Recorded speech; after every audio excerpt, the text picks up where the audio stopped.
मध्य प्रदेश की आर्थिक राजधानी इंदौर में आपराधिक घटनाएं किसी से छिपी तो नहीं है और ऐसा ही एक हत्या से जुड़ा हुआ ताजा मामले में पुलिस ने महज चंद घंटों में मुख्य आरोपी को गिरफ्तार कर पूरी हत्याकांड की घटना की गुत्थी सुलझाने में सफलता हासिल की है। थाने से महज चंद कदमों की दूरी पर हत्या कर युवक का शव फेंका गया था। मृतक पर धारदार हथियार से कई वार भी किए गए थे। है कि हर क्रिमिनल केस में ये इम्पोर्टेंट रहता है कि क्या इसमें कोई कॉन्स्पिरेसी का एंगल है कि नहीं।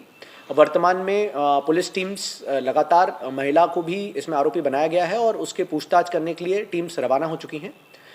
हम लोग कई जगह पे दबिश दे रहे हैं और जैसे ही वो गिरफ्तार भी होगी तो उससे भी इस संबंध में और विस्तृत जानकारी मिलेगी कि जो सो कॉल्ड इनका कहना है कि वो परेशान कर रहा था, तो किस प्रकार से परेशान कर रहा था। वर्तमान में हमारे पास ऐसे कोई भी साक्ष्य नहीं आए हैं डिजिटल या अदरवाइज जिससे ऐसा पता चले कि इसके द्वारा कोई उनको परेशान करने का या ब्लैकमेल करने का या जैसा ये क्लेम कर रहे हैं कि जिस कारण से इन्होंने ये कॉज किया है मर्डर, इसके कोई साक्ष्य अभी हमारे पास अभी तक नहीं आए। इसकी एज कितनी है और बाय प्रोफेशन क्या करता था? जी, इसकी एज अभी 27 ईयर्स है। अभी तक की जानकारी के हिसाब से ये कारपेंट्री का काम करता था।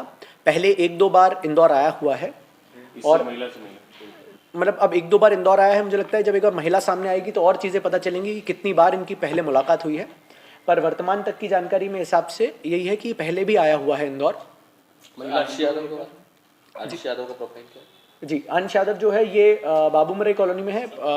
इसमें इसका प्रोफाइल में अभी तो पढ़ाई लिखाई करके ही आगे कर रहा है, पर अभी ऐसा कोई व्यवसाय के स्तर पे कुछ ऐसा स्पेसिफिक व्यवसाय नहीं करता महिला है। हिंदू या मुस्लिम? सर, महिला ऐसा कैसे जान पहचान होती है यादव की? जी, इन्होंने सोशल मीडिया के माध्यम से अभी तक, मुझे लगता है कि इसमें सबसे महत्वपूर्ण रहेगा कि महिला भी एक बार बताए।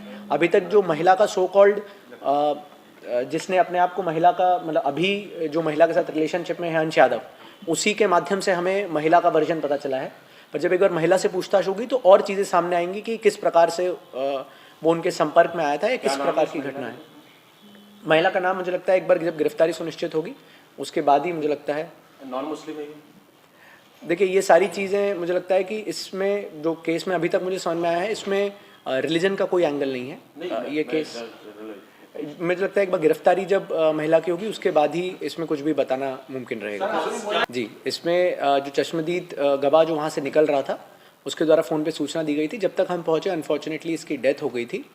और मुझे लगता है कि जिस तरह के वुंड्स हैं इसमें और जैसे मैंने आपको बताया इतनी मल्टीपल इंजरीज़ हैं, अनफॉर्चुनेटली बहुत कम टाइम रहा होगा इसके पास। और जैसा पीएम में भी समझ में आ रहा है कि जो एक्सेसिव ब्लड लॉस हुआ है उसी के कारण इसकी डेथ कॉज हुई है। ये महिला थी वहाँ पे जब मिलने बुलाया था कि ऐसे लड़की मिले? देखिए, अभी तक के इंटरोगेशन में इस बारे में कोई बात नहीं आई है। सर, क्या ये मृतक के परिवार वालों से कुछ बात हुई है? क्या कुछ कॉन्टेक्ट हुआ था? जी, उनको सूचना दी है और इसीलिए अभी उसका अंतिम संस्कार भी नहीं किया है। अभी पीएम कराना क्योंकि हमारे लिए एक बहुत ज़्यादा लीगल रिक्वायरमेंट रहती है, तो वो कराने के साथ साथ हमने अभी उसको बॉडी को प्रिजर्व करके रखा हुआ है।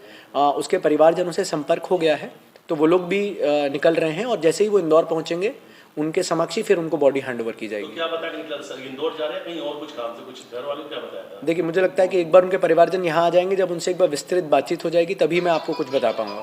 ताज़ा खबरों के लिए सब्सक्राइब करें JSR टाइम्स और साथ ही नोटिफिकेशन पाने के लिए बेल आइकन को दबाएं।